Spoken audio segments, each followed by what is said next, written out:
Bom dia! Bom dia aos amigos da TV IBS. Como vamos? Temos amigos espalhados pelo Brasil e até fora do Brasil, participando aqui do nosso 13º Congresso Rustem, agora visitando a nossa querida cidade de Anápolis, aqui em Goiânia, né? em Goiás, né? Então, é uma alegria estar com vocês e receber os amigos. Sejam bem-vindos. Meus irmãos, a doutrina espírita representa a volta do cristianismo do Cristo, do cristianismo original, do cristianismo na sua simplicidade, dos tempos evangélicos, do cristianismo que é só amor. E nos ensinou o Cristo que amar a Deus sobre todas as coisas e ao próximo como a nós mesmos resumia toda a lei e todos os profetas. Então, todas as vezes que pensarmos em cristianismo, a palavra-chave, a regra, a lei, o rumo é o do amor. E as histórias de amor são sempre inspiradoras. Muitas vezes você vai ver um filme, você ouve uma história, assiste uma novela, ou ouve às vezes um relato de um amigo em alguma circunstância, e aquela história é tão impregnada de amor, traz tamanhos exemplos de carinho, de dedicação, de sacrifício, muitas vezes, em favor do ser amado, que aquele amor de tão grande, ele contagia, ele inspira, ele faz com que você se torne, em alguma medida, melhor pelo fato de ter escutado aquela história, aquele exemplo, né? Mas o maior amor que se possa citar é Deus. Deus é amor, conforme o nosso Jorge citou ontem aqui, né? É a própria expressão do amor. E o amor de Deus se derrama sobre todos nós o tempo inteiro, num amor maternal, mais do que paternal, maternal. Paulo fala nos gemidos, né, de amor de Deus, da lei, para fazer com que nós possamos dar os pequenos passos, trôpegos da evolução. E nós não percebemos. Dentro da cegueira, do afastamento de Deus também, como o Jorge citou ontem, que foi voluntário nosso, nós perdemos a sensibilidade de ver a Deus, de ouvir a Deus, mas maior ainda é a nossa tragédia, nós perdemos a sensibilidade de sentir a Deus, de sentir a presença de Deus ao nosso redor. O nosso coração se petrificou, a nossa mente se embotou, e embora sejamos objeto do mais desvelado amor que se possa imaginar, do mais presente, carinhoso e gentil amor que se possa conceber, nós não somos capazes de sentir, de receber esse amor, de retribuir esse amor. Como a criança no berço, que recebe da mãe os mais desvelados cuidados e zelos e mimos, mas não tem a menor consciência do carinho, da atenção, da generosidade que recebe. Não tem vocabulário para expressar, para traduzir em nenhuma maneira o agradecimento pelo amor que recebe.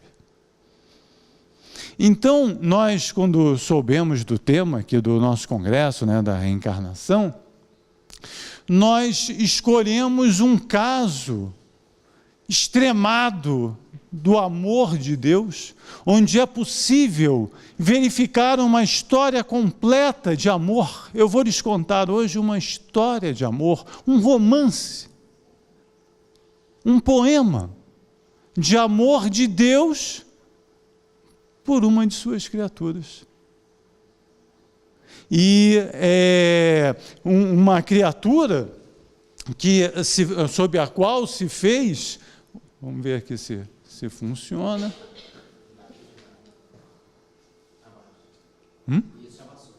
Passou? Obrigado. Ele que falou. Foi automático aqui, né? Uma criatura sob a qual se fez os piores juízos que se possa imaginar. Quando se pensa em toda a história de Judas e toda a imagem que ficou associada à sua figura, eu me lembro muito dessa passagem de Lucas, aí no seu capítulo 13, versículos 1 a 5, né? onde conta Lucas. Não, eu sei que estava tentando o pointer aqui. Por esse mesmo tempo vieram dizer a Jesus o que sucedera a uns galileus, cujo sangue Pilatos misturara com o do sacrifício que eles faziam. Jesus, em resposta, disse: pensais acaso que esses galileus, por terem sido tratados assim, fossem os maiores pecadores da Galileia? Declaro-vos que não, e que se não fizerdes penitência, perecereis todos do mesmo modo. Acreditais igualmente que os 18 homens sobre os quais caiu a torre de Siloé e os matou, fossem mais devedores do que todos os habitantes de Jerusalém? Declaro-vos que não, e que se não fizerdes penitência, perecereis todos do mesmo modo. Quantos juízos, quantas avariações, quantos equívocos nós cometemos o tempo inteiro, julgando, qualificando, quantificando os erros uns dos outros. E, no entanto, nos disse o Cristo: aquele que estiver sem pecado, que atire a primeira pedra. A crítica não é também uma pedra? Quem, então, em sã consciência, colocando realmente a mão na consciência, ou se olhando no espelho da própria alma, pode dizer que nunca errou? Pode levantar a voz e ter alguma autoridade para apontar os erros dos seus irmãos? Por que os erros deles serão sempre mais relevantes e mais valiosos do que os seus? Não se percebe que é fruto apenas do orgulho, essa sensação eterna e sempre presente, que os seus erros são menores, mais suaves e mais leves do que os do seu irmão? 2000 anos depois, nós todos que enchemos a boca para nos chamar de cristãos, cometemos e repetimos o mesmo erro, tacando pedra uns nos outros o tempo inteiro. Nenhuma, nem duas, mas muitas. Vivemos de tacar pedras e vivemos feridos pelas pedradas que recebemos também. Somos francos atiradores da crítica e eternos pecadores, insensatos e inscientes das próprias dificuldades. Então foi esse modo de vida, eu acho que eu vou passar para o lado de cá, que nos fez avaliar o caso de Judas da forma mais terrível, mais cruel, mais dura que se possa imaginar. Como se fosse realmente a personificação de Lúcifer, o culpado dos culpados, o maldito eterno, condenado à ausência completa do perdão de Deus. E aqui não dá muito para ver, mas essa cena, olha, de um pintor russo chamado Nikolai G. ele teve uma sensibilidade sensacional de que só a arte é capaz, né?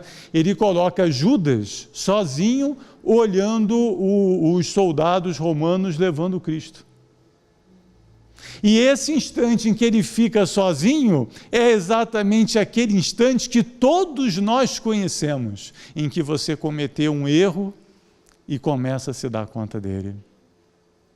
E você adoraria poder voltar o tempo para trás. Como eu gostaria! Como eu gostaria que essa cena não tivesse acontecido, se eu pudesse voltar no tempo e não ter cometido o erro de que agora me dou conta. Como eu daria, como a Rainha Vitória, toda a minha vida para não ter cometido esse erro. Mas o tempo não volta atrás. E assim como o grupo se vai, o errado se sente sozinho, com a própria consciência, o título do quadro é Consciência, e começa a sofrer todo tipo de crítica da multidão pelo erro cometido. Pode ter sido em grupo, pode ter sido coletivamente, pode ter sido individualmente. A multidão... Está funcionando? Qual é o botão aqui? O primeiro botão você passa para frente, o segundo para trás. Tá, esse aí. Não vou aprender até aí, né? Tá bom. Perfeito. Como você... como a multidão sempre vai apontar o erro, sempre vai tacar pedra. O problema é quando você se depara também tacando pedra e não tendo consciência disso. Você se torna juiz sem perceber. E se sente confortável no papel de juiz, porque o criticado é o outro. Viu? Isso que eu chamo de instant karma. O juízo de Deus, porém, não é o juízo do homem. E nos ensinam os Espíritos dizendo: onde não vede senão fraude ou impureza, pode o Senhor ter colocado um germe de virtude que a cultura fará frutificar. Olhando uns para os outros, nós só vemos o espinho. E reclamamos uns dos outros, dos espinhos que nos ferem o tempo inteiro. Mas Deus vê além e consegue ver em cada caule a flor que um dia irá de surgir. Deus nos vê por completo, nos vê inteiros, nos vê prontos, pelo fato de ser eterno, o seu pensamento, a sua presença está sempre além do tempo, e então não vê a obra em curso, vê a obra pronta. Imagine se cada um de nós, por um instante que seja, pudesse se ver no futuro. Pudesse se ver brilhando, santificado, glorificado, abençoado, com o produto da sua evolução resolvida. Orgulhoso de si pelo fato de ter conseguido superar suas dificuldades e vencer suas limitações e florir e brilhar, como disse Jesus que deveríamos nós brilhar, que brilhe a vossa luz. Seria um motivo, né, de emulação, de um incentivo. Mas disse o Cristo é a própria personificação do nosso futuro, né? Um dia fareis as obras que eu faço, muito maiores ainda fareis. A nos dar exatamente a ideia da nossa trajetória, da nossa direção, da nossa potencialidade. Quando o pobre Judas, né, no seu desespero, no seu amargor daquele momento seguinte em que percebe a gravidade do seu erro, imagine, quando ele poderia imaginar que um dia seria Joana d'Arc, 1400 anos depois? Acho que nem nas suas fantasias mais otimistas, nos seus sonhos mais, digamos assim, positivos, ele poderia um dia imaginar que brilharia tanto. mas só realmente o amor de Deus para ter essa visão. Olha como Cristo se manifesta positivamente sobre os 12 apóstolos e não sobre 11, ainda com Judas encarnado, né? Em verdade vos digo que vós que me seguistes, quando o Filho do Homem, ao tempo da regeneração, estiver assentado no trono da sua glória, também estareis assentado em 12 tronos a julgar as 12 tribos de Israel. Ele não fez diferença entre os apóstolos. Ele já sabia que Judas se recuperaria, que ele tinha capacidade, tinha potencial, tinha energia, tinha vontade para corrigir-se dos seus erros. E que seria possível ele se juntar ao restante do grupo no tempo certo, fazer uma corrida de recuperação. Até mais rápida do que os outros, pelo esforço, né, de vontade que seria necessário. Ele já sabia, porque via a rosa pronta, porque já sabia, conhecia Judas, não pelos seus erros do presente, mas pelo seu potencial futuro, pelas suas qualidades mais profundas, pelos seus valores mais intrínsecos.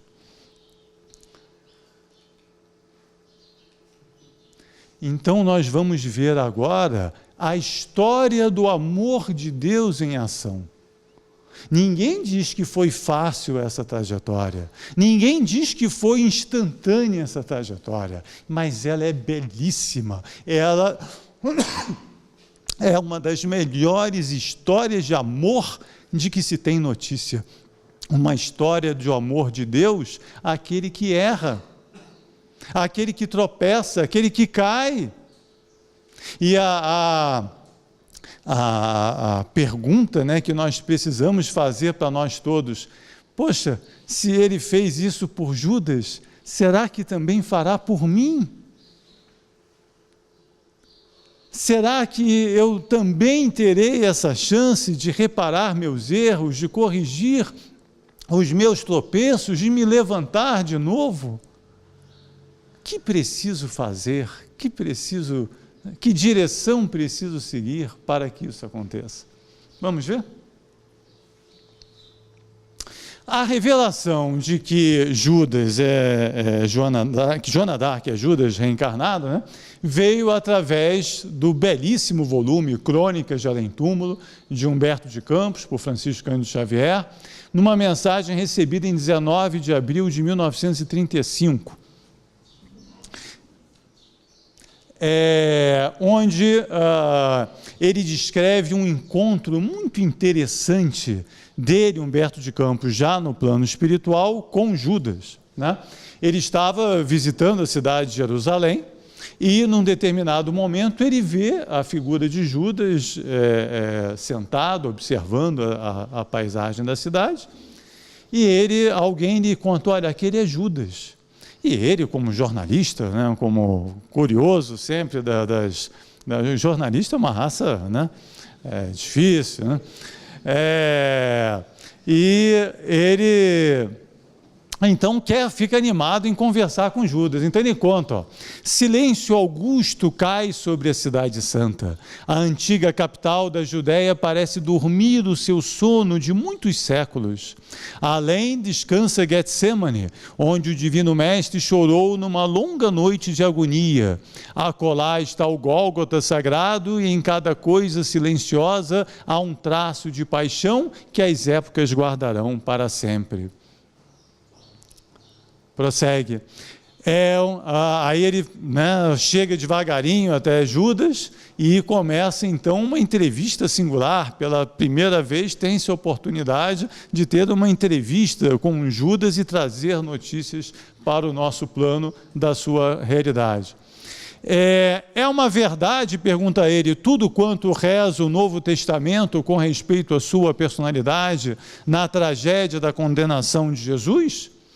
E diz ele: em parte, os escribas que redigiram os evangelhos não atenderam às circunstâncias e às tricas políticas que, acima dos meus atos, predominaram na nefanda crucificação. Acima dos corações eu vi a política, única arma com a qual poderia triunfar, e Jesus não obteria nenhuma vitória.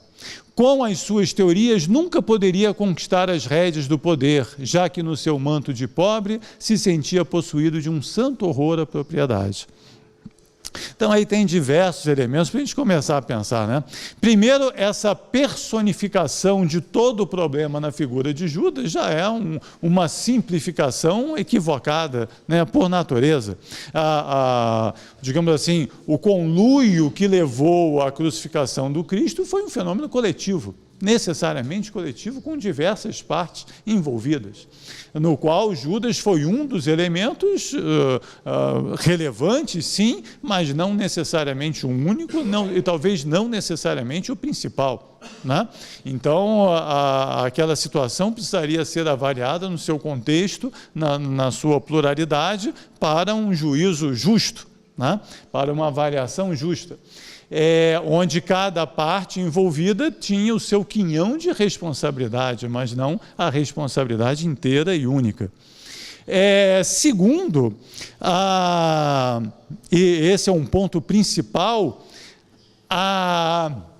que se reflete na política, mas não exclusivamente na política, se reflete em muitos aspectos da nossa vida, e que traduz um pouco a psicologia da queda, a essência do fenômeno da queda, que é o homem tentar, com a sua vontade, superar, controlar a vida ao seu critério. Que acontece na política, mas pode acontecer em diversos aspectos. Quando você tenta, através da sua voluntariedade, modificar os fatos que cercam a sua vida, né? Rejeitando as circunstâncias em que ela te envolve, você está repetindo em alguma medida esse comportamento.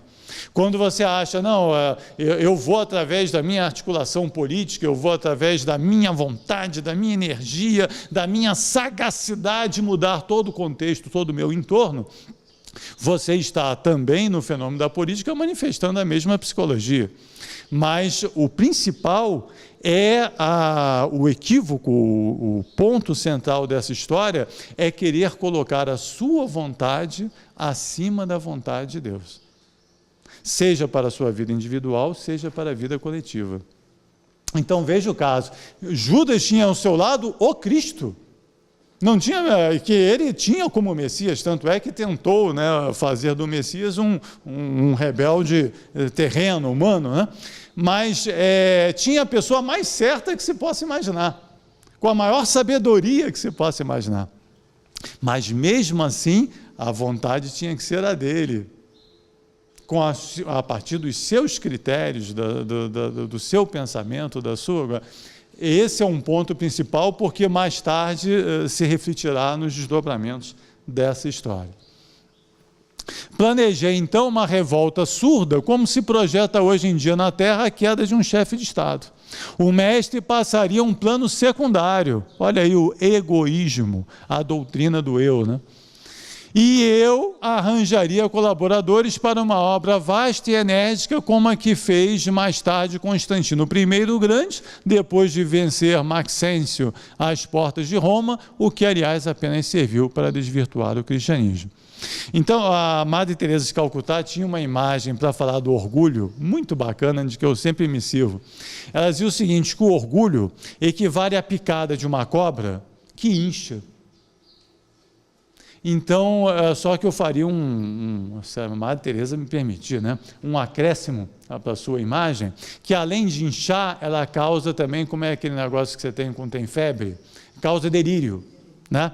Então, por que causa delírio e incha? Porque o sujeito se sente maior do que é e acredita ser maior do que é. O orgulhoso não é orgulhoso por maldade, ele é orgulhoso por um fenômeno de delírio, né? É que nem aquele espelho de circo, que você chega magrinho e se vê grande, ou é grande e se vê magrinho, né? O orgulhoso é assim, ele é pequeno, ele é magrinho, esquálido, mas ele se olha lá no espelho fortão, poderoso e grande, maior e melhor do que os outros. É um delírio, uma febre de que ele foi picado pela mosca do orgulho e ele precisará se curar. Não é por maldade o seu comportamento, é por insciência da sua verdadeira condição. E prossegue ele: não julguei que as coisas atingissem um fim tão lamentável e, ralado de remorsos, presumi que o suicídio era a única maneira de redimir os seus olhos. Quantas vezes você comete um erro e não sabe como fazer para corrigir? Não pensou que o seu erro chegasse na proporção que chegou, que as consequências, que os fatos se desdobrassem na direção que seguiram? O orgulho começa a se esvaziar, a se esvair nesse momento. Você tenta segurar os fatos como antes tentava, como antes conseguia, e agora os fatos lhe correm pelos dedos. E as consequências se desdobram rapidamente na sua frente sem que você tenha controle algum. E você leva um susto, mas antes eu controlava tudo, antes tudo parecia tão sob controle. Por que agora tudo segue um rumo diferente da minha vontade? Não é essa uma sensação comum a nós todos? Aquele que estiver sem pecado, né? E pergunta Humberto de Campos: e chegou a salvar-se pelo arrependimento? Não, não consegui. O remorso é uma força preliminar para os trabalhos reparadores. Depois da minha morte trágica, submergi-me em séculos de sofrimento expiatório da minha falta. Sofri horrores nas perseguições infligidas em Roma aos adeptos da doutrina de Jesus. E as minhas provas culminaram em uma fogueira inquisitorial, onde, imitando o mestre, fui traído, vendido e usurpado. Vítima da felonia e da traição, deixei na terra os derradeiros resquícios do meu crime, na Europa do século XV, sentindo na fronte o ósculo do perdão da minha própria consciência. E aí você pega lá a história de Joana d'Arc, exatamente século XV, de 1412 a 1431. Um detalhe curioso, que foi mera coincidência, é que ela desencarna exatamente em 30/5, e nós estamos aqui em 3 de junho, então muito próximo. Quando a gente escolheu o tema, não tinha me dado conta disso, mas é a nossa homenagem aqui a essa figura. Então, séculos e séculos de sofrimento. Olha a notícia que nos trazem os espíritos da condição atual de Judas. Judas é hoje um espírito regenerado no crisol do arrependimento, do remorso e da expiação, da reencarnação e do progresso. Tornou-se um dos auxiliares humildes, ativos e devotados do Cristo. Judas é hoje um espírito purificado, que se tornou um dos discípulos fiéis de Jesus, um de seus dedicados auxiliares na obra da regeneração humana. Então nós temos uma história com um final feliz.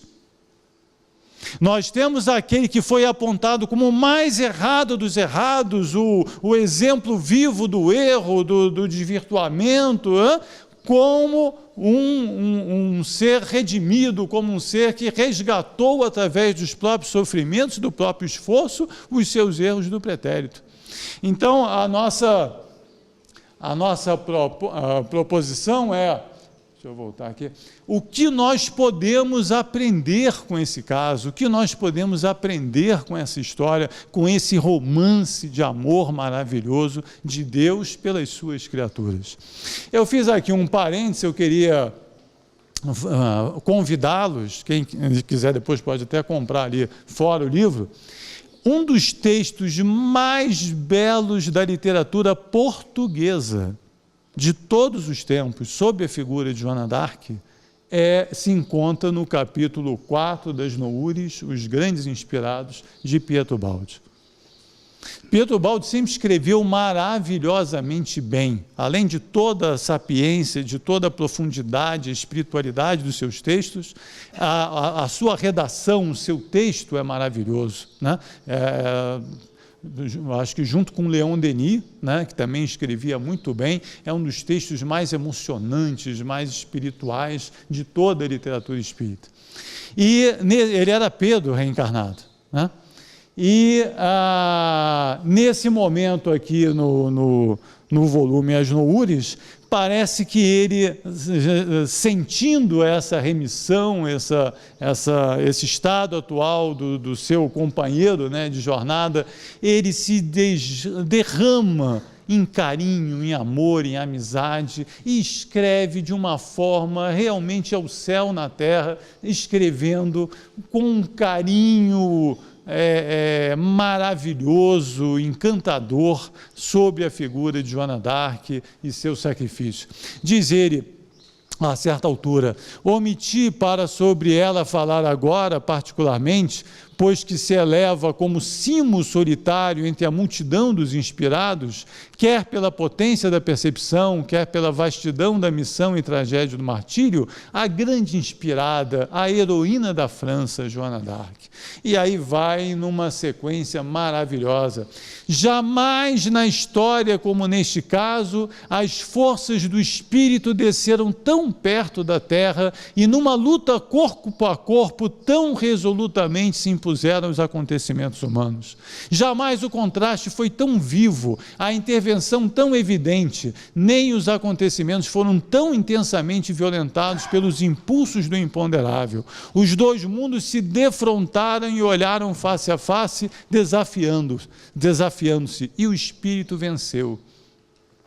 E conclui: nas lágrimas de Jeremias, no gesto solene de Ezequiel que profetiza, nesta voz concorde que desde Isaías até Malaquias fala de Cristo e que prossegue até a voz de Joana d'Arc, que cria uma mártir e salva a França, sinto algo de tão terrivelmente poderoso que não encontro outra postura de espírito além da oração. Então é com esse estado de oração, quando a festa no céu, quando uma ovelha perdida se salva. Né? Olha a parábola do filho pródigo, a imagem, o pai faz uma festa maravilhosa ao ponto de criar desconforto no filho que lá ficou. Né? Tamanha alegria, o pai vai esperar o filho na beira da estrada, o recebe de braços abertos, o acolhe, festeja a sua salvação, assim como o pastor festeja o recolhimento da ovelha perdida.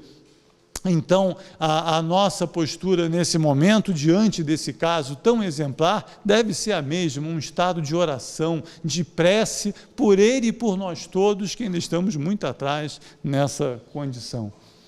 Mas então trazemos para a nossa reflexão esse caso, né? Que podemos aprender com o caso Judas? Que elementos psicológicos o precipitaram à queda? Como se explica sua traição, predestinação, livre-arbítrio? Que sofreu? Como se levantou? Que caminhos percorreu entre o Getsemane e Ruém? Como conseguiu um avanço tão rápido e tão esplendoroso em pouco mais de 1000 anos? Como funciona a lei de Deus nessa versão terrena do fenômeno de queda e salvação? Então, nós temos muito a aprender nesse caso e vamos aproveitá-lo. Então, a psicologia da queda. Judas era orgulhoso, invejoso e amante do luxo. Pesava, não tem quase nenhuma coincidência com nós todos, né? Eu fiquei contristado, coitado do Judas, né?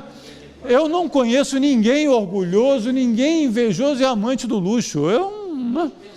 Não é verdade? É difícil hoje em dia, felizmente passados 2000 anos, é difícil encontrar um caso desse, né?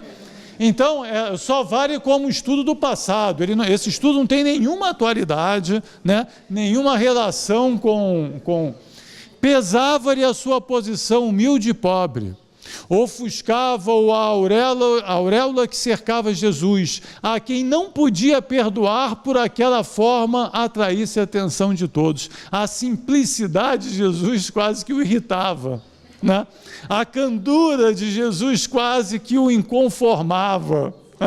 Aquela singeleza, aquela simplicidade, aquela pobreza de espírito no sentido de simplicidade do coração. Como alguém tão grande podia se comportar de maneira tão simples? Como alguém tão sábio podia aceitar a companhia de pessoas tão humildes na estrutura social, né? Como o Messias tão esperado e que ele reconhecia ali ser o prometido, o aguardado por Israel, podia se comportar daquela forma. Havia uma incompatibilidade ali, um estranhamento, um desconforto no seu coração. O orgulho, a inveja, o amor do luxo lhe trouxeram como consequência a cupidez, a hipocrisia e a inclinação ao roubo. Judas Iscariotes era um espírito elevado em inteligência, mas pedindo permissão para auxiliar a Jesus, se encarregara de uma missão acima das suas forças, tomara um peso superior ao que era possível suportar e faliu. Sabe o que a história deixa comigo? Também não acontece quase, né? Deixa comigo. Não, eu posso, eu faço, e faço melhor, e faço mais, eu posso, eu sou capaz, né? Uma supervalorização do próprio eu, do próprio ego. Não é, veja que tem um aspecto interessante, é um caso mais grave, não é apenas se sentir melhor do que o outro, é a sensação ou a certeza da autossuficiência. É a ilusão, aquela pessoa, eu conquistei tudo na minha vida por meus méritos. Tolo. Quem lhe deu as condições para alcançar seus méritos? Nem um dia de vida teria se não tivesse o leite da mãe para lhe assistir. Nem um instante de vida teria se não tivesse o ar para respirar. Quantas pessoas fizeram sua casa? Quantas pessoas costuraram suas roupas? Quantas pessoas pavimentaram o chão que você pisa? E insano, inconsciente, insciente, iludido, vem a proclamar os próprios méritos sem perceber a dependência, a vinculação, a rede imensa que lhe suportou para caminhar os seus próprios passos. Mas sabe valorizar os seus méritos, mas não sabe ser grato àqueles que lhe auxiliam e lhe ajudam o tempo inteiro. Louco, né?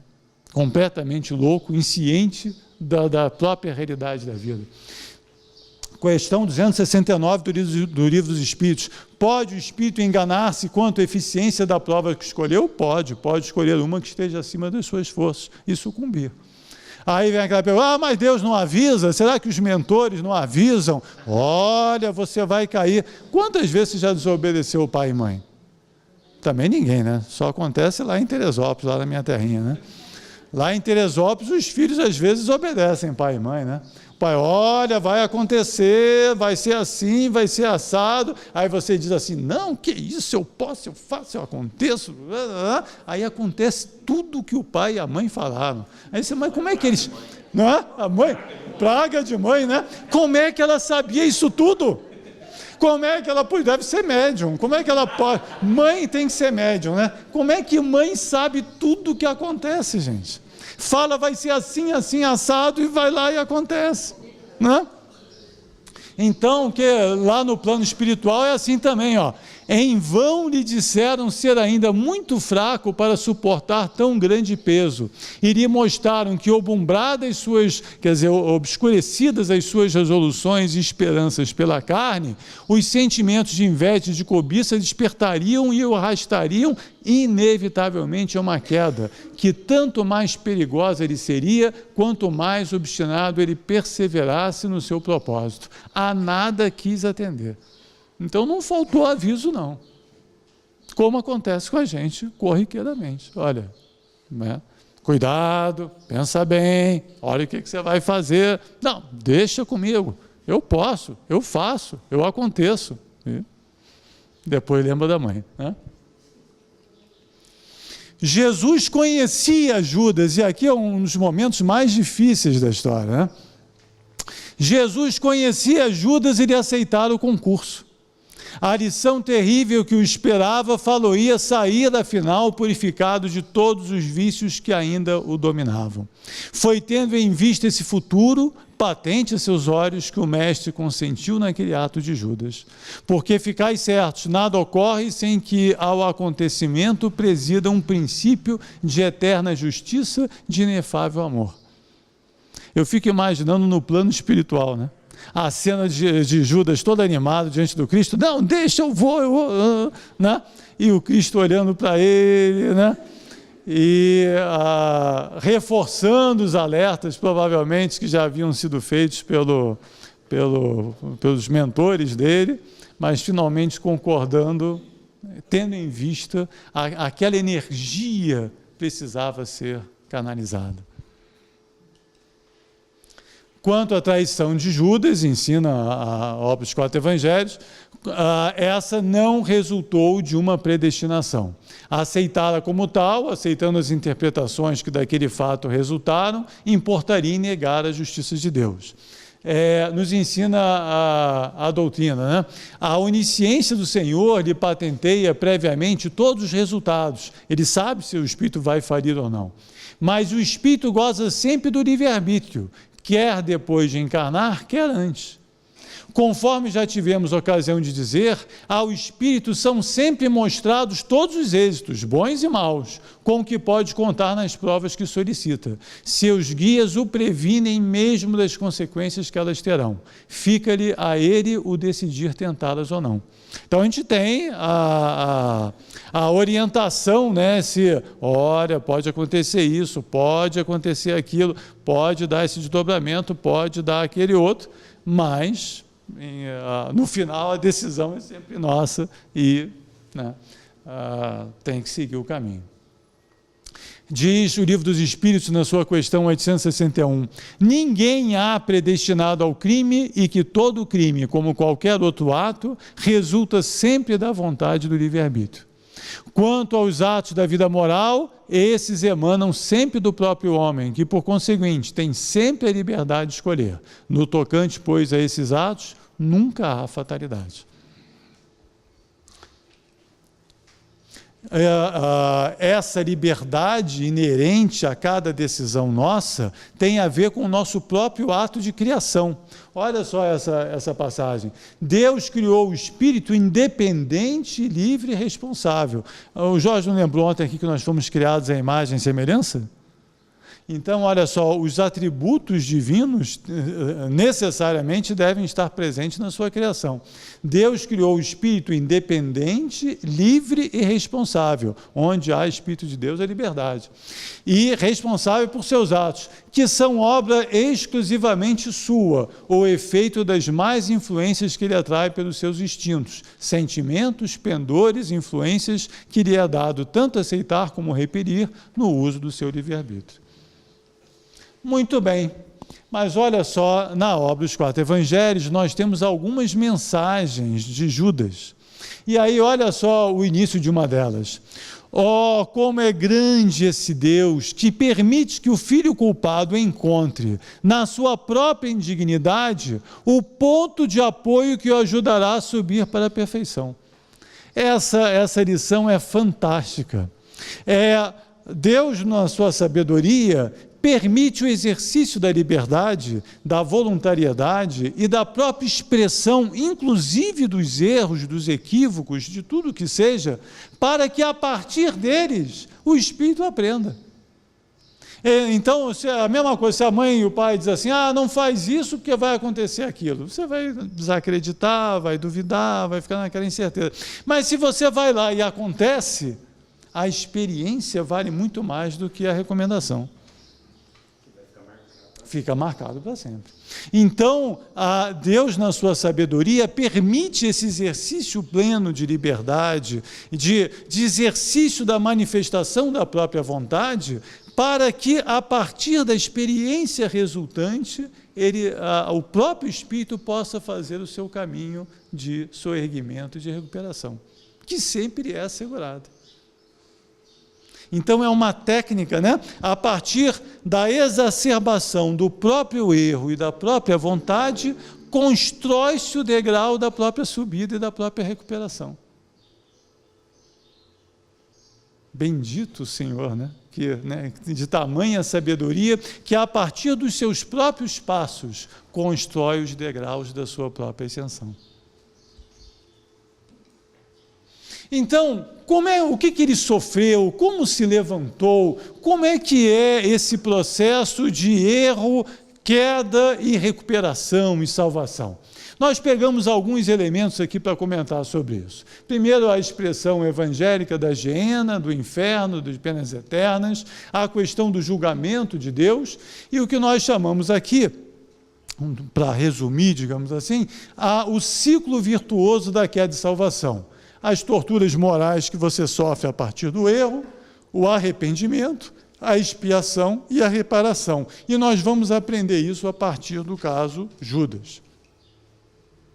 Então, o que nos ensina a doutrina espírita sobre a questão da geena e do inferno? Né?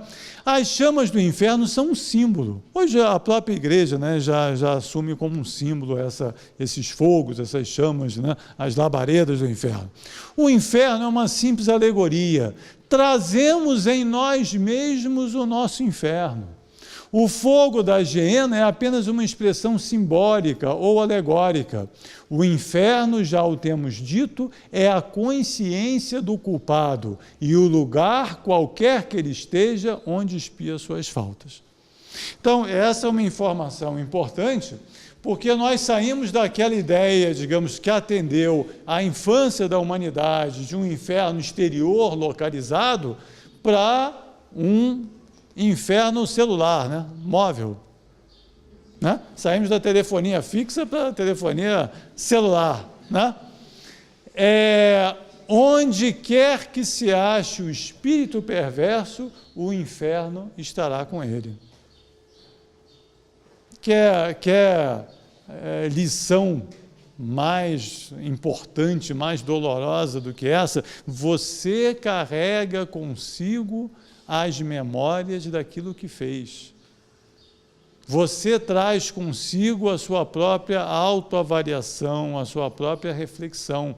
Essa é a experiência interior. Ela torna-se infernal quando você tropeça e quando você, né, se auto-recrimina. Mas nós temos em nós mesmos o inferno e o céu. E somos capazes de produzir os dois. Aliás, um ponto importante, a constatação de que fomos capazes de construir em nós mesmos o inferno é a maior certeza de que nós também poderemos construir em nós mesmos o céu. Somos capazes das duas coisas. Então, mas é importante, né, ultrapassar essa visão e perceber que é um fenômeno íntimo que nós carregamos conosco. E que ele é cíclico, quer dizer, relativizando-se essa imagem definitiva, assustadora, nós todos passamos por uma revisão, por uma análise, hoje seria, né, como se fosse uma psicanálise, uma análise dos nossos erros, dos nossos acertos, das nossas conquistas em cada trajetória, ao final de cada existência. É um balanço, não tem aquela história da experiência de quase morte, que a pessoa vê o filme passando rapidamente na sua mente? Então, no processo pós-morte, há sempre aquele momento de avaliação, de revisão, de análise, de ponderação daquilo que foi experimentado, daquilo que foi vivido. Isso é necessário, é saudável, é natural que seja assim. Pode até ser doloroso. Pode até ser doloroso em algum momento, mas é necessário e é saudável. E é construtor, porque é a partir dessa revisão que se fará o crescimento. Digamos assim, a não percepção dos próprios erros, que é o que a maioria de nós vive, é um estado de alienação. Por isso que você se sente a alienação do orgulhoso, né? Por isso que você se sente melhor do que o outro. A constatação dos próprios erros reduz ou elimina a alienação e te leva ao sentimento de identidade, de igualdade com o próximo, porque somos todos os coxos estropiados do Evangelho. O remédio não veio para os sãos, mas veio para os doentes. Então, a cada vida você tem essa oportunidade. E as penas impostas jamais o são por toda a eternidade. Para cada espírito culpado, o fogo da higiene eterna se extingue logo que a palha acabou de queimar-se, isto é, logo que o espírito se humilha e pede perdão, animado de um arrependimento sincero e profundo, bem como o desejo ardente de reparar suas faltas.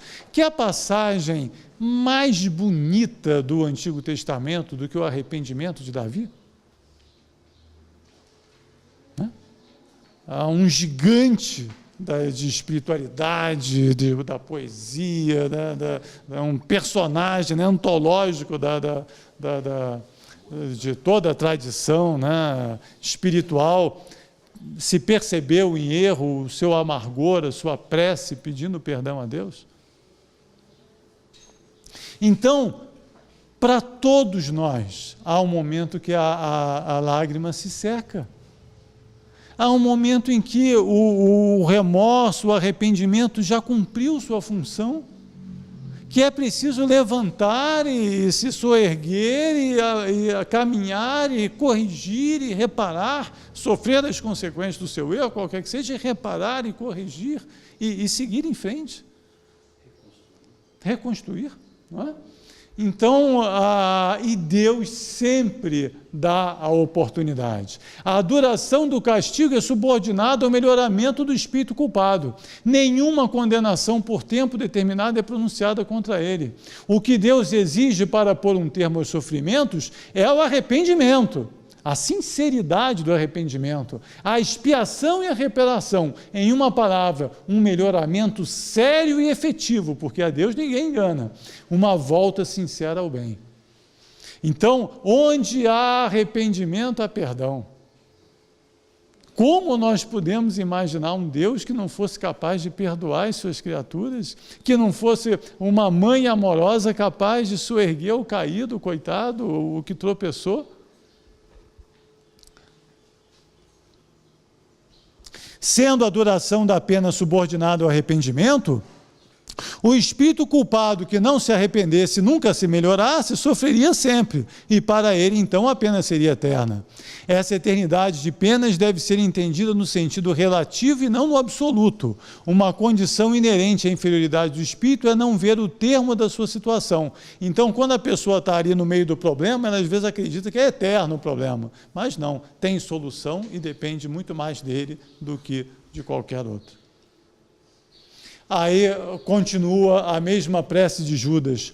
Oh, quanto é bom aquele que está sempre pronto a perdoar ao que sinceramente se arrepende, que pensa com suas mãos benfazejas as chagas dos nossos corações culpados, que nelas derrama o bálsamo da esperança e as cicatriza com o auxílio da expiação.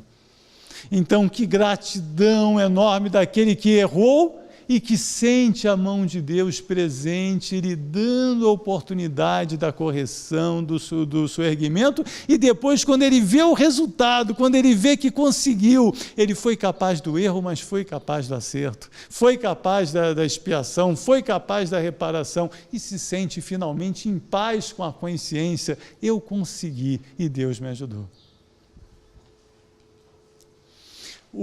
Como é que é o julgamento de Deus? O julgamento de Deus, nos ensinos espíritos, não existe como ato, como sentença formulada e aplicada em consequência e julgamentos parciais, proferidos com relação a cada culpado, após acalorados debates.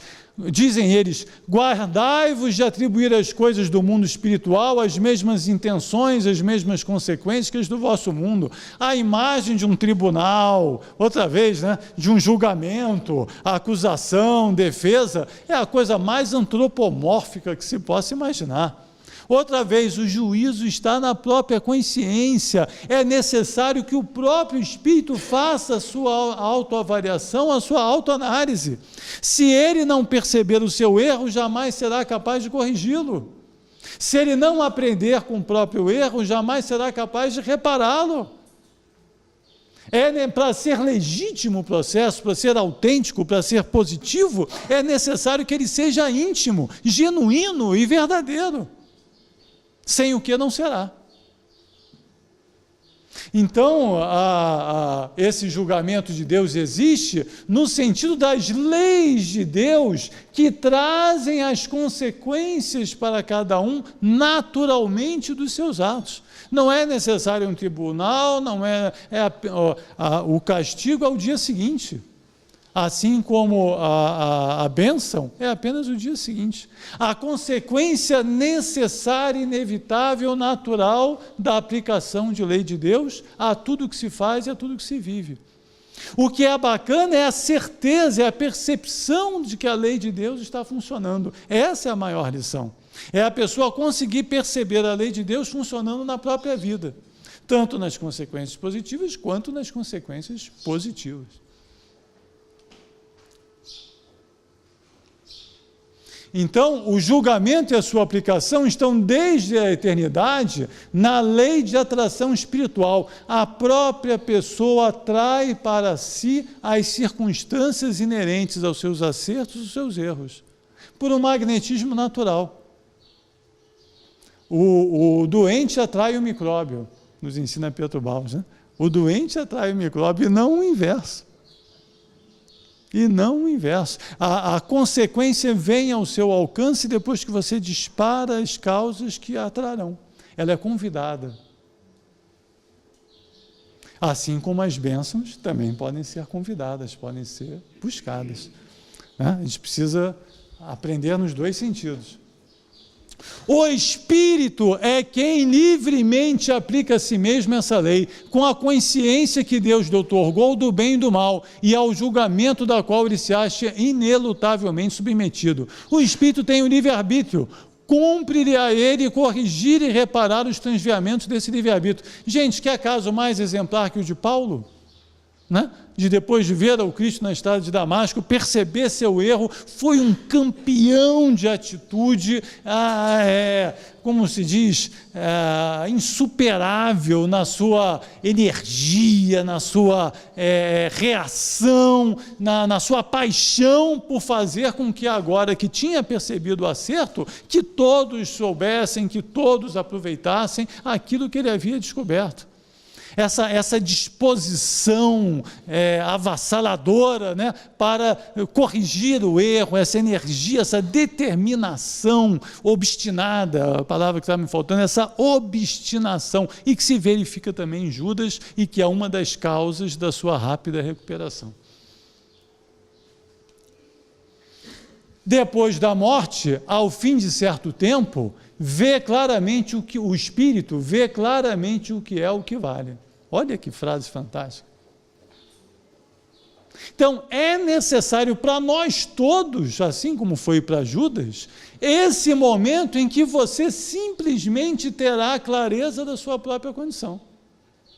Por isso que é tão importante a análise, né, desde o encarnado, de fazer essas avaliações parciais, porque embora o nosso psiquismo esteja embotado pela encarnação, todo juízo de anti-alienação que você fizer enquanto encarnado será um progresso feito em relação ao estado desencarnado. A surpresa, o susto será menor.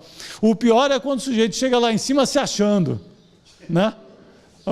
Aí é o rendido, coitado, né? Não, eu fazia palestra espírita, lá no Congresso Rustem, era amigo do Jorge, do Maurício Crispim, né? Aí estou podendo, vou chegar lá em cima que nem o Bozó lá da Globo, né? Eu sou amigo de fulano, né? Ali milhares de obras, né?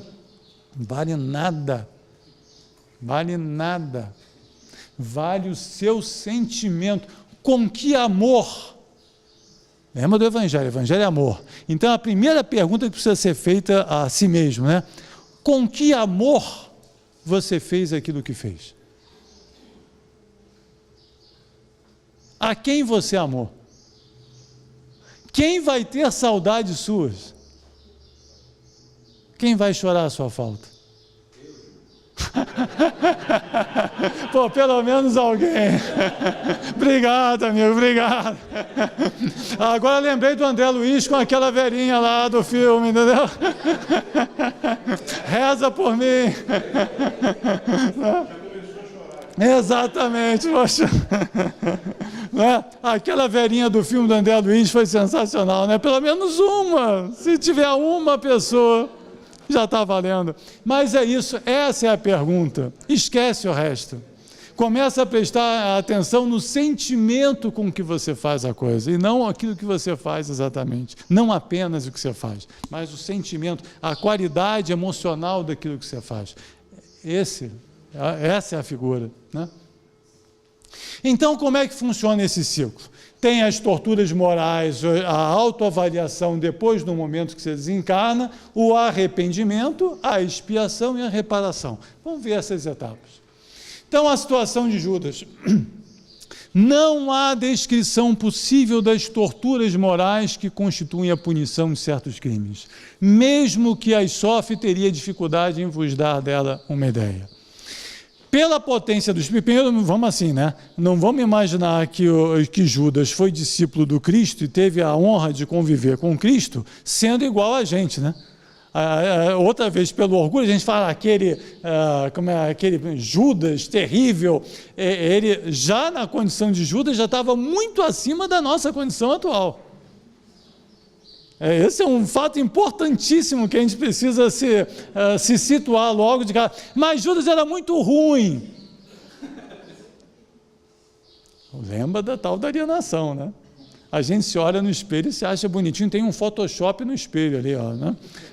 Você chega ali, tem uma lente que faz sempre você parecer melhor do que de fato é, né?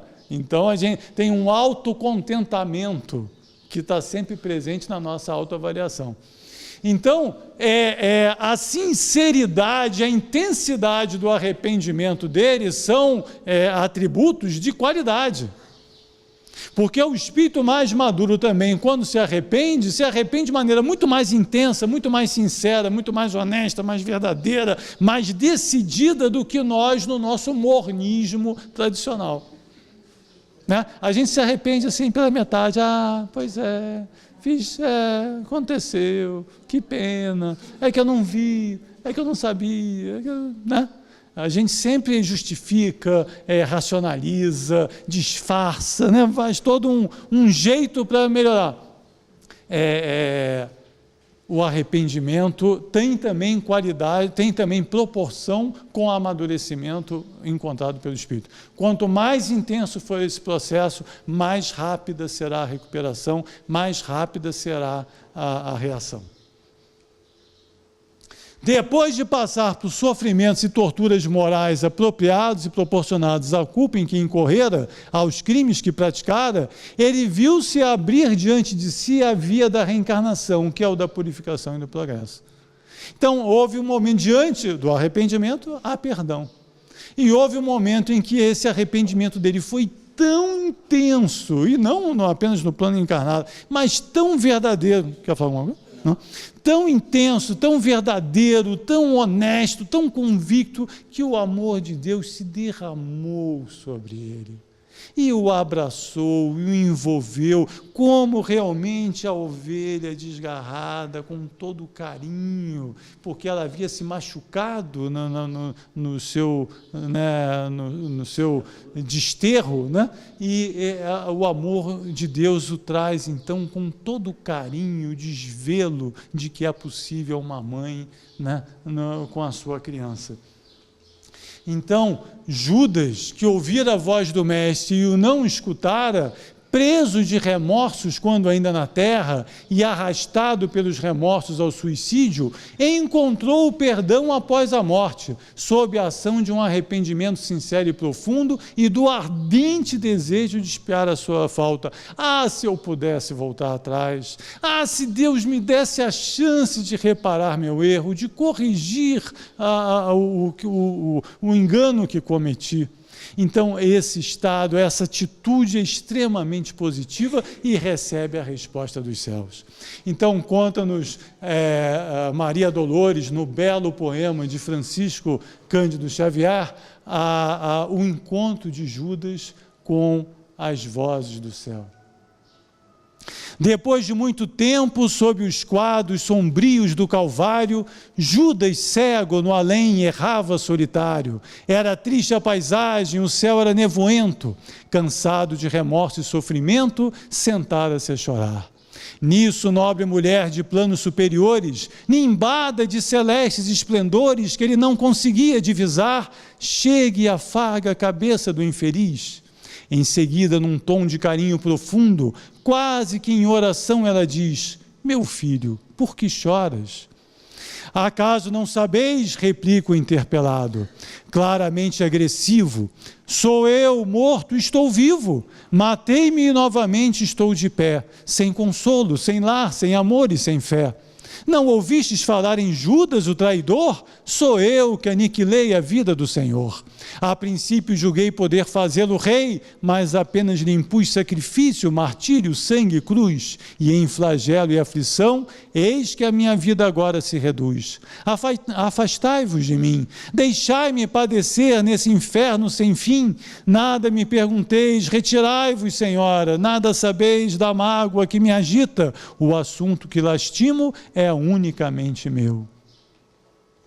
No entanto, a dama calma respondeu: meu filho, sei que choras, sei que lutas, sei a dor que causa o remorso que escutas.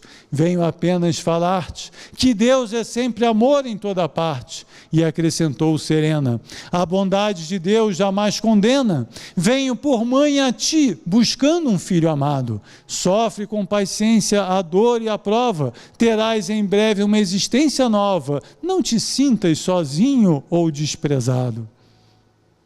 Judas interrompeu-lhe e bradou rude e pasmo: mãe, não venhais aqui com mentira e sarcasmo, depois de me enforcar num galho de figueira para acordar na dor, sem mais poder fugir da vida verdadeira, fui procurar consolo e força de viver ao pé da pobre mãe que forjara o ser. Ela me viu chorando e escutou meus lamentos, mas teve medo dos meus sofrimentos, expulsou-me a esconjuros, chamou-me de monstro por sinal, disse que eu era unicamente o espírito do mal. Intimidou-me a terrível retrocesso, mandando que apressasse o meu regresso para a zona infernal de onde eu vinha. Ah, detesto lembrar a horrível mãe que eu tinha. Não me faleis de mães, não me faleis de amor, sou apenas um monstro sofredor. Ainda assim, disse a dama docemente, por mais recuses, não me altero.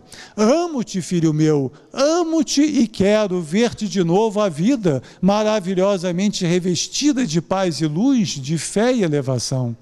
Virás comigo à terra, perderás pouco a pouco o ânimo violento, terás o coração nas águas de bendito esquecimento, numa existência de esperança, levar-te-ei comigo, a remanso abrigo, dar-te-ei-te outra mãe, pensa e descansa. E Judas, nesse instante, como que olvidasse a própria dor gigante, ou como quem se desgarra do pesadelo atroz, perguntou: quem sois vós? Que me falais assim, sabendo-me traidor? Sois divina mulher, irradiando amor? Ou anjo celestial, de quem presinto a luz? No entanto, ela, fitá-lo frente a frente, respondeu simplesmente: meu filho, eu sou a mãe de Jesus. Então não havia amor maior para aquele arrependimento tão belo, tão sincero, tão convicto, tão gigante, tão decidido. A vida respondeu na mesma proporção, trazendo o maior amor que se pudesse, o maior acalanto, o maior abraço, o maior aconchego que se pudesse oferecer para aquele estado de ânimo, para aquela aflição. Quanto a Judas, que depois dessa morte trágica submergiu em séculos de sofrimento expiatório de sua falta. Sofreu horrores nas perseguições infligidas em Roma aos adeptos da doutrina de Jesus. Aí é uma interpretação nossa, Júlio, pessoal, mas a sensação que nos traz é daquele espírito aflito, decidido, dizendo assim, eu quero sacrifício, eu quero dar o meu testemunho de amor a Jesus. E encarnava, e todos ficavam impressionados com a paixão daquele jovem pelas coisas de Jesus, a sua preocupação em tudo seguir, em tudo observar, a sua paixão pelo suplício, como a Madre Teresa e o seu irmão, né, que jovens ainda queriam um suplício, e ia lá, apanhava e sofria e torturava, chegava no plano espiritual e dizia, eu quero mais. E ia de novo, mas calma, descansa, não, mas eu quero mais. Ia lá de novo, encarnava de novo e sofria. Era uma sofreguidão para dar um testemunho superlativo. Se Zaqueu queria reparar 4 vezes cada falta sua, Judas queria reparar 30 vezes. Para cada moeda do seu erro, ele queria um testemunho, uma aflição, algo que pudesse apaziguar a sua consciência e fazer com que ele pudesse sair melhor de sua aflição. E foram séculos de torturas, de sofrimentos, de tudo que pudesse ajudá-lo a ficar em paz com a sua consciência. Foi com Constantino, no século IV depois de Cristo, que finalmente o grande ciclo de perseguição da Igreja se conclui, né, historicamente falando. Então nós podemos imaginar que... Exatamente, mas aí é outra história. Né? Mas então podemos imaginar que pelo menos durante 3 séculos ele passou por essas aflições. As suas 30 moedas foram regiamente pagas, quem sabe, em 30 vidas de aflição, de testemunho, de sofrimentos atrozes, para poder respirar de novo, para poder se olhar no espelho, para poder começar a ter um estado de ânimo que propiciasse alguma remissão. Como todos, com o tempo, com os séculos, com o auxílio das provações e da expiação, pôde, por efeito da onipotência de Deus, da sua justiça e bondade, da sua misericórdia infinitas, sair e saiu daquela via, purificado pela humildade, pelo desinteresse e pelo amor. Então chega um momento que a sua falha pregressa tinha se dado devido à má preparação para a missão que escolhera. Então, chegou um momento de que o próprio alto, de novo, ele agora mais obediente, mais atento às orientações superiores, que alguém deve ter dito para ele, calma, para agora, respira. Nós deixamos você passar séculos e séculos aqui com as suas aflições, com as suas torturas, com as suas coisas, mas olha para trás, você já fez uma bela trajetória.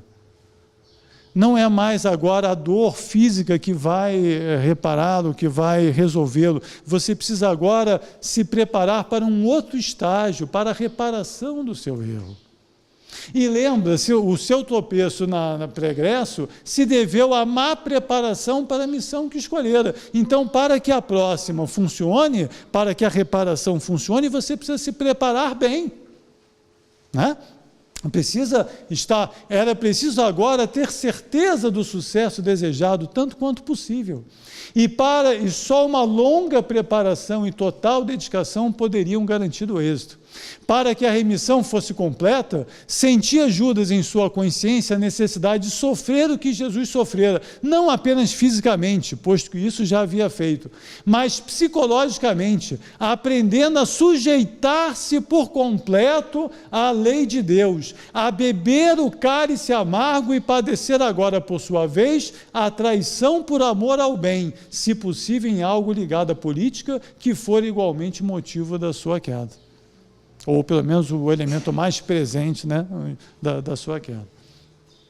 Então, pensas que Deus recusa meios de salvação aos culpados? Ao contrário, multiplica-os no caminho que eles percorrem, põe-nos nas mãos deles. Então essa é a outra certeza que a gente precisa ter. Na hora que você tiver o arrependimento, todos os meios serão colocados à sua disposição para reparar a sua aflição. Então, o que o alto faz? Transporta Judas para uma nova paisagem. Ele já havia encerrado aquele ciclo na Galileia, já havia sofrido lá em Roma todas as atrocidades possíveis, já estava num estado muito melhor. O que ele precisava agora era de calma, o que ele precisava agora era de paz, de espiritualidade, ele precisava se preparar para a reparação dos seus erros. Então ele é transportado para a Gália. Diz Leon Denis, no seu belo volume, Joana d'Arc Medium, Joana, como todas as almas que conosco percorrem o ciclo imenso da evolução, contou numerosas existências na Terra. As primeiras transcorrem durante o período céltico. Aqui há um evidente equívoco, né? Não foram as primeiras, foram as primeiras desse novo ciclo. Né? É como se você cometeu muitos erros num local, você vai para outro, você começa uma vida nova. É como se tivessem levado Judas para outro ambiente, para começar uma vida nova. No país de Armor, a gente vai ver uma região, né, lá da França. Lá é que a sua personalidade se impregnou dessa natureza particular, feita de ideal, de intrepidez, ele era um espírito intrépido, e de mística poesia, que a caracteriza no 15º século. A própria Joana, confirmando esses modos de ver, assim se exprimia numa mensagem que ditou em Paris no ano de 1898. Remontemos por instante ao curso das idades, a fim de aprenderdes o caminho que percorri, preparando-me para transpor a etapa dolorosa que conheceis. Múltiplas foram as existências que contribuíram para o meu progresso espiritual. Decorreram na velha Armórica, sob o zimbório dos grandes robres seculares, cobertos do visco sagrado. Então, essa região, olha, fica aqui no oeste, no noroeste da França, quase aqui no Mancha, né?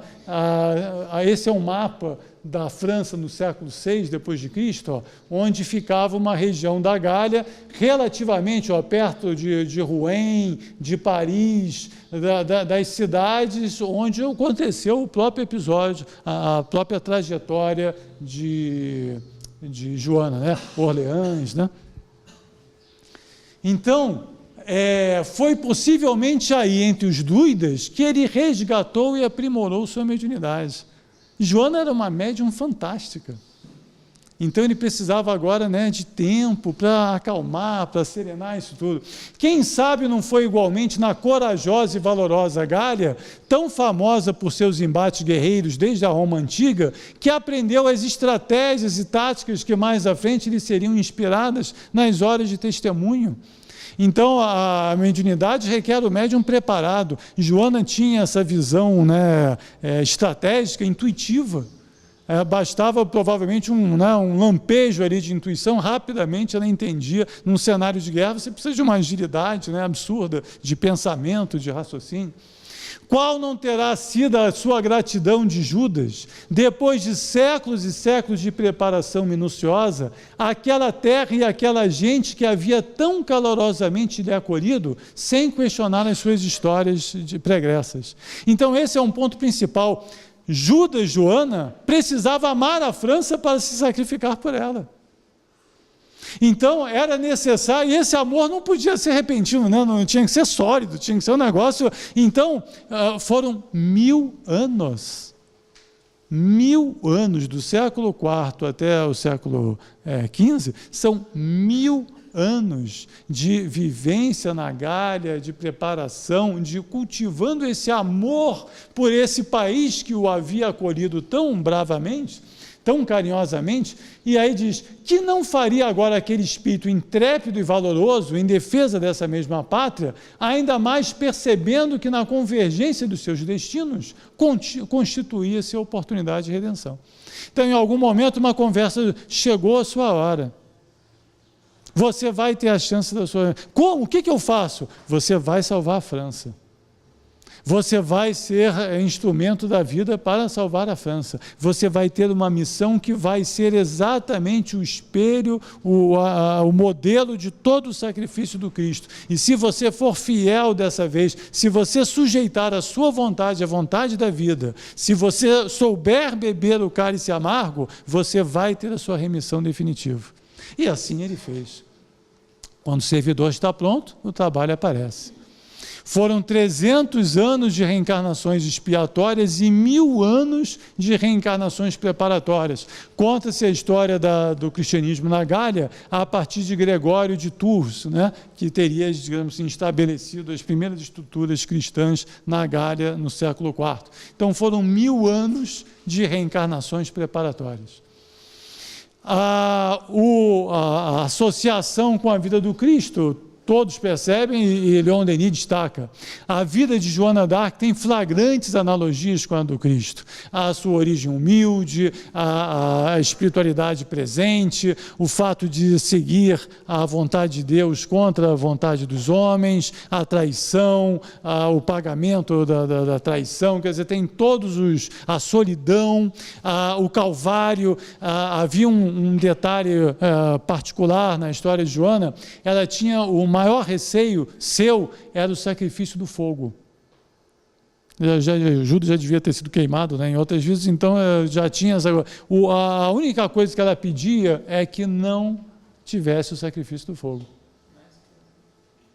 E aí o que acontece? Era necessário ela aprender a beber o cálice inteiro.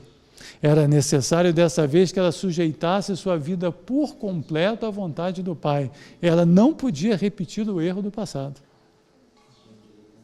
Então, a cena de Joana sozinha, caminhando para a fogueira,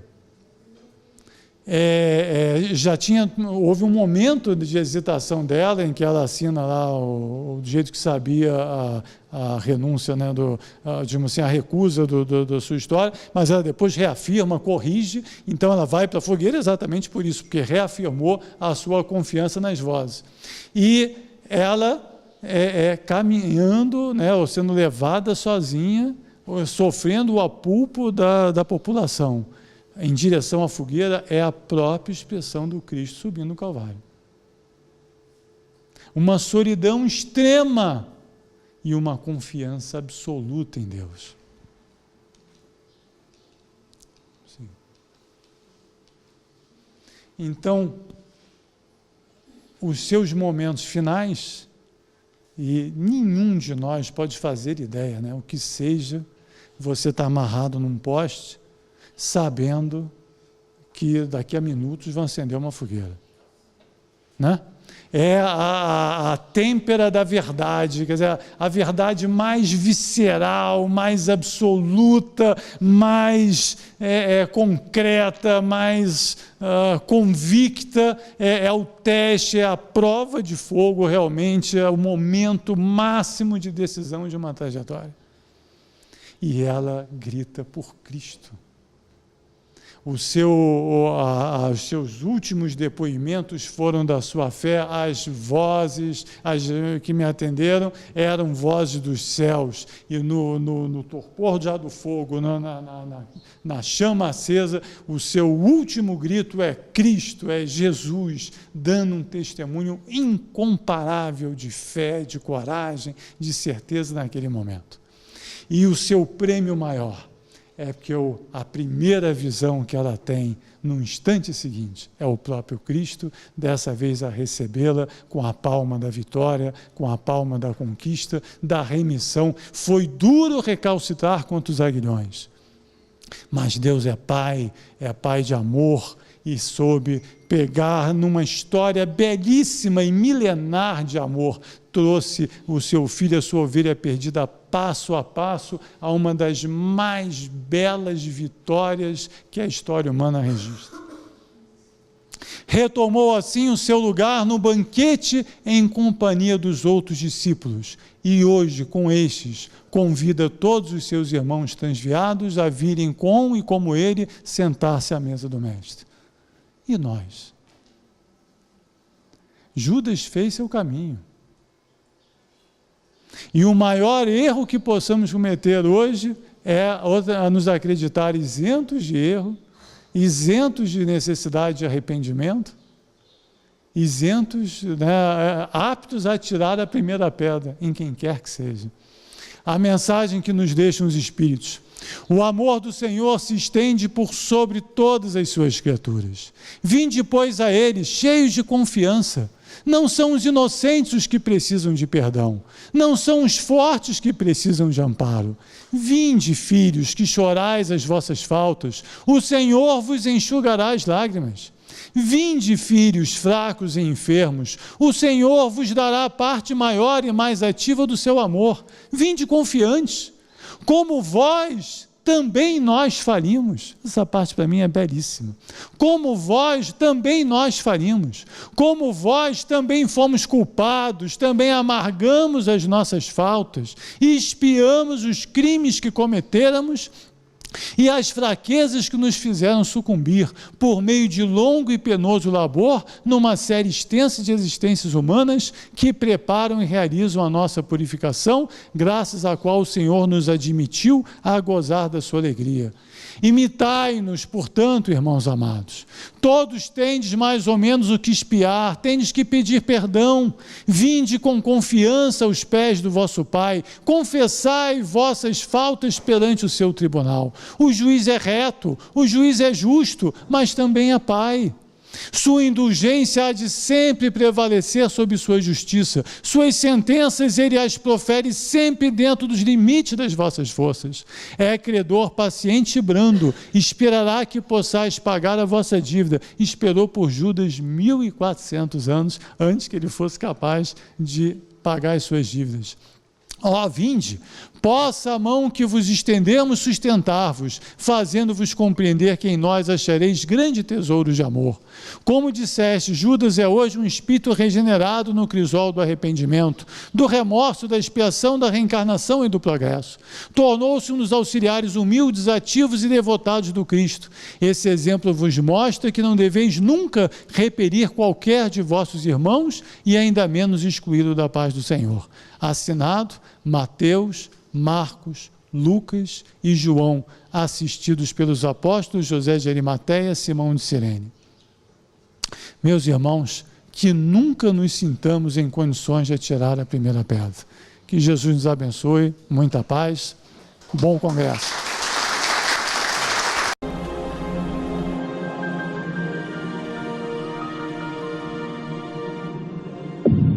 IBS, Instituto Brasileiro de Benemerência e Integração do Ser. www.ibis.org